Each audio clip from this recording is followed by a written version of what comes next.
শাড়ি পাগল মেয়েরা কখনো অভাবের কথা চিন্তা করে না, তাই তো এত এত অভাবে থাকা সত্ত্বেও পছন্দের শাড়ি কিনে ফেলেছি, তাও আবার একটা না দুটো শাড়ি নিয়েছি। সো হ্যালো গাইজ, আসসালামু আলাইকুম। আখি bright new blog is Etsy. কেমন আছো সবাই? আই হোপ সবাই ভালো আছো। তোমাদের দোয়ার আল্লাহর রহমতে আমি অনেক ভালো আছি। সাজুগুজু করবো সেটা ভালো কথা, তবে আমি একটা জিনিস বুঝি না, এই আয়নার সামনে আমার ঢং না করলে ভালোই লাগে না। সবাই তো মাস্কারা দিতে গিয়ে হা করে ফেলে, আমি কিন্তু হা করিনি, দেখেছো? হা করিনি মানে হাটা চলে এসেছিল, বাট আমি সামলে নিয়েছি, কারণ তোমরা আমার সাথে ট্রোল করবা এই জন্য। সেজে নিয়েছি তো ঠিকই আছে, তবে মাথায় তেল বসানোর কারণে দেখো আমাকে মরা মরা লাগছে।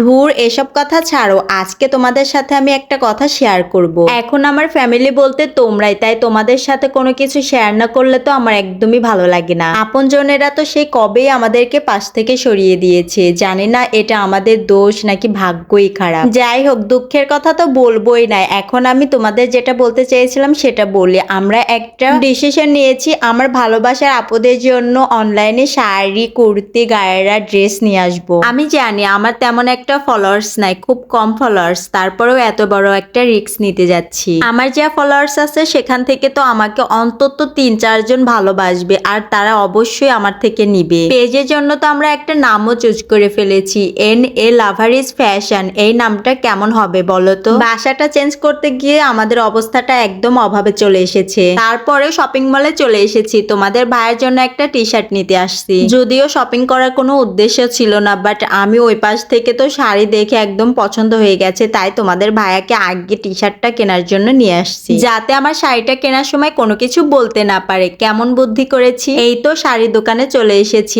আর আমি তো একদম শাড়ি দেখতে দেখতে পাগল হয়ে যাচ্ছি, কোনটা রেখে কোনটা নিব খুব কনফিউশনে ছিলাম। তোমাদের ভাইয়াকে বলছি যে আমাকে একটা বলে দাও না কোনটা নিব, কিন্তু তোমাদের ভাইয়া বলছে তোমাকে যেটা ভালো লাগবে সেটাই নিবে। আর আমি যদি তোমাদের কাছে শাড়ি ড্রেস সেল করতে যাই, তার আগে কিন্তু আমি সেগুলো নিয়ে নিজে ইউজ করে দেখবো যে ভালো কি না, তারপরেই তোমাদের কাছে পাঠাবো। যদিও আমার খুব ভয় করছে, কারণ আমি কথাটা গুছিয়ে বলতে পারি না, অতটাও স্মার্টনেস না, কিভাবে যে কি করব কোনোভাবেই বুঝতে পারছি না। তারপরেও মাঠে আমাকে নামতেই হবে। অনেক লোকের অনেক কথাই তো শুনলাম, আমার দ্বারা নাকি কোনো কিছু সম্ভব না। দেখো, শাড়িটা কিনতে এসে দোকানদারকেও পাগল বানিয়ে ফেলেছি, কালার কোনটা নিব সেটাও বুঝতে পারছি না, দোকানদারকে জিজ্ঞাসা করছি। যাক, ফাইনালি বড় একটা যুদ্ধ শেষ করে বাসায় ফিরে আসতে পেরেছি। এখন এই অভাবের মধ্যে থেকেও আমি কি কি শপিং করেছি তোমাদেরকে দেখিয়ে দিব। খুব ভাইরাল একটা শাড়ি, এই শাড়িটা লামা সিল্ক, আর এই শাড়ির সাথে ব্লাউজ পিসও আছে। এই শাড়িটা আমার খুব পছন্দ হয়েছে, এটাই আমি ফার্স্টে কিনে ফেলেছিলাম। এই শাড়িটা কিনতে গিয়ে তো আমার কোনো সমস্যাই পড়তে হয়নি, কারণ এই শাড়িটার কালার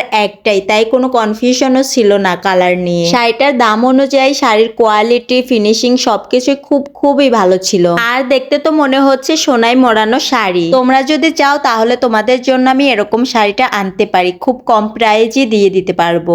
আর ওয়ার্ডরোবের উপর বিছানোর জন্য এই জিনিসটা এনেছি, এই জিনিসটা কত সুন্দর কিউট, তাই না? এটা ওয়ার্ডরোবের উপরে দিলে তো আমার ওয়ার্ডরোবের একদম লুকটাই চেঞ্জ করে দিবে। তোমাদের ভাইয়ের জন্য আমার পছন্দ করা এই টি শার্টটা আমার কাছে খুব ভালো লেগেছে। তোমাদের ভাইয়া অবশ্য পছন্দ করেছে, তবে আমিই পছন্দ করে দিয়েছি। সবকিছু দেখাতে দেখাতে আমার তো প্রচুর পরিমাণে ক্ষুধা লেগে গেছে, দাঁড়াও একটু আপেল খেয়ে নি। এই তো এই শাড়ির কালারটা নিয়ে খুব কনফিউশনে পড়ে গিয়েছিলাম, শেষমেশ আমি এই কালারটাই নিয়ে আসছি। এই শাড়িটা তো আরো বেশি ভালো ছিল, এই শাড়িটা পরলে তো আমার একদম চেহারার লুকটাই চেঞ্জ হয়ে আসবে। শাড়ি কেনার খুশিতে এই রাতের বেলা মজা করার জন্য ছাদে চলে আসছি। তো এখন আমরা ছাদে মজা করতে থাকি। তোমরা এরকম আরো নিউ ভিডিও পাওয়ার জন্য আমার চ্যানেলটিকে সাবস্ক্রাইব আর পেজটাকে ফলো করে রাখো। এ পর্যন্ত শেষ করছি। Thank you so much. ভালো থাকবা সবাই, আল্লাহ হাফেজ।